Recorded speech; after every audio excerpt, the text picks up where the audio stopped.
ಇಲ್ಲ ಶುರುವಾಗಿದೆ. ಈಗ ಫೈನಲ್ ನೋಟಿಫಿಕೇಷನ್ ಆಗಿದೆ. ಈಗ ಯಾರ್ಯಾರು ಪೇಮೆಂಟ್ ತೊಗೊಳ್ಳಿಕ್ಕೆ ಇಚ್ಛೆ ಪಡ್ತಾರೆ ಅವ್ರಿಗೆಲ್ಲರಿಗೂ ಕೂಡ ಕೊಡಲಿಕ್ಕೆ ಈಗಾಗಲೇ ತಯಾರಿ ನಡೆದಿದೆ. ಮುಂದಿನ ವಾರದಲ್ಲಿಂದ ಶುರು ಆಗ್ತದೆ. ಇದು ಸಂಪೂರ್ಣವಾಗಿ ಈಗ ಕೆಲವರು ಅಪಪ್ರಚಾರ ಮಾಡ್ತಿದ್ರು, ದುಡ್ಡಿಲ್ಲ ಸರ್ಕಾರದ ಬಳಿ, ಇವ್ರು ದುಡ್ಡು ಕೊಡಲ್ಲ, ಸುಳ್ಳು ಹೇಳ್ತಾರೆ ಅಂತಕ್ಕಂಥ ಅಪಪ್ರಚಾರ. ಈಗ ದುಡ್ಡು ಕೂಡ ರೆಡಿ ಇದೆ.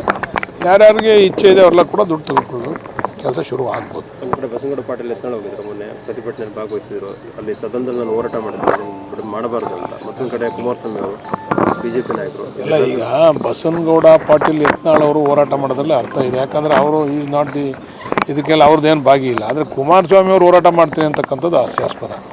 ಕಾರಣ ಯಾಕಂದರೆ ಕುಮಾರಸ್ವಾಮಿ ಅವರೇ ಇದನ್ನು ಮಾಡಿದಂಥವ್ರು.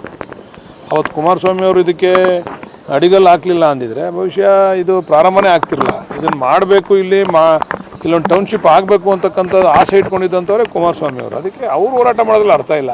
ಇನ್ನು ಬಸನಗೌಡ ಪಾಟೀಲ್ ಯತ್ನಾಳ್ ಅವರು ಹೋರಾಟ ಮಾಡೋದ್ರಲ್ಲಿ ಅರ್ಥ ಇದೆ. ಅದಕ್ಕೆ ನಾವು ಸೂಕ್ತವಾದಂಥ ಅಸೆಂಬ್ಲಿನಲ್ಲಿ ಉತ್ತರ ಕೊಡ್ತೀವಿ. ನಾವು ದೇವೇಗೌಡರು ಹೇಳ್ತಾ ಇದ್ದಾರೆ ಸಿದ್ದರಾಮಯ್ಯದಲ್ಲಿ ಒತ್ತಡಕ್ಕೆ ಸಿಲ್ಕೊಂಡಿದ್ದಾರೆ, ಮಾತಾಡ್ತಾ ಇಲ್ಲ ಅಂತ. ಅಂದ್ರೆ ಮುಖ್ಯಮಂತ್ರಿ ಆದಂಥ ಸಂದರ್ಭದಲ್ಲಿ ಮುಖ್ಯಮಂತ್ರಿ ಪತ್ರ ಬರೀತೀನಿ ಮಾತಾಡ ದೇವೇಗೌಡರು ಅಲ್ಲ, ದೇವೇಗೌಡರು ಮಗ ಅವ್ರಿಗೇನೆ ಅವಾಗ ಅವರು 18ರಲ್ಲಿ ಅಧಿಕಾರಕ್ಕೆ ಬಂದಾಗ ಪತ್ರ ಬರೆದು ಬಿಡಿಸಿದ್ರೆ ದೇವೇಗೌಡರು ಅವ್ರು ರೈತರ ಪರ ನಿಜವಾಗ್ಲೂ ಕಾಳಜಿ ಇದ್ದಿದ್ರೆ ಅವತ್ತೇ ಅವ್ರು ಬಿಡಿಸ್ಬೋದಾಗಿತ್ತಲ್ವ. 18ರಲ್ಲಿ ಅವ್ರ ಮಗನೇ ಮುಖ್ಯಮಂತ್ರಿ ಅಲ್ವಾ.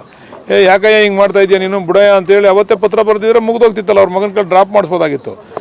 ರಾಜಕೀಯ ಬದಲಾವಣೆ ಆದಂಗೆಲ್ಲ ಮಾತುಗಳು ಬದಲಾವಣೆ ಆಗಬಾರ್ದು. ಮಾತು ಸ್ಥಿರವಾಗಿರಬೇಕು. ಯಾವತ್ತು ನಾವು ಏನು ಮಾತಾಡ್ತೀವಿ ಅದಕ್ಕೆ ಸ್ಟಿಕನ್ ಆಗಿರಬೇಕು. ಇವಾಗ ನಮ್ಗೆ ಯಾರೋ ನಮ್ಮ ಶತ್ರು ಇದ್ದಾರೆ, ನಮ್ಮ ವಿರೋಧಿ ಇದ್ದಾರೆ, ನಾವೀಗ ವಿರೋಧ ಮಾಡೋಣ, ನಮ್ಮ ಪರ ಇದ್ದಾರೆ ನಾವು ಸುಮ್ಮನಿರೋಣ ಅಂತಕ್ಕಂಥದ್ದನ್ನು ಆಗಬಾರ್ದು. ದೇವೇಗೌಡರಲ್ಲಿ ಮನವಿ ಮಾಡ್ತೀವಿ. ಅವ್ರು ಮುಖ್ಯಮಂತ್ರಿ ಆಗಿದ್ರಲ್ಲ ಕುಮಾರಸ್ವಾಮಿ ಅವರು 18ರಲ್ಲಿ, ಅವ್ರು ಹೇಳಿ ಬಿಡಿಸ್ಬೋದಾಗಿತ್ತಲ್ಲ. ಅವತ್ತು ಬಿಡಿಸ್ಲಿಲ್ಲಲ್ಲ ಅವತ್ತು. ಇವತ್ತು ಮಾಡಲಿ ಅವರು ಏನು ಅವ್ರು ಯಾವ ರೀತಿ ಏನು ಬರೀಬೇಕು ಪತ್ರ ಬರಲಿ, ಅದಕ್ಕೆ ನಮ್ಮ ವಿರೋಧ ಇಲ್ಲ. ಆದರೆ ದ್ವಂದ್ವ ನಿಲುವುಗಳು ಇರಬಾರ್ದು ಯಾವಾಗಲೂ ಕೂಡ. ಈಗಲೂ ಕೂಡ ಪ್ರತಿಭಟನೆ ಮಾಡ್ತಿದ್ದಾರೆ ರೈತರು, ಎಲ್ಲರೂ ಕೂಡ ಒಪ್ಕೋತಾರೆ ಸರ್ ಫೈನಲ್ ಆಗಿ. ಈ ಎಲ್ಲ ವಿಚಾರಗಳಲ್ಲೂ ಕೂಡ ಪರ ವಿರೋಧ ಇದ್ದೇ ಇರ್ತದೆ. ಅದರಿಂದ ಕೆಲವರು ತುಂಬ ಜನ ಪರನೂ ಇದ್ದಾರೆ, ಕೆಲವರು ವಿರೋಧನೂ ಇದ್ದಾರೆ. ವಿರೋಧವಾಗಿರೋರನ್ನ ಮನವೊಲಿಸ್ತಕ್ಕಂಥ ಕೆಲಸ ನಾವು ಮಾಡ್ತೀವಿ.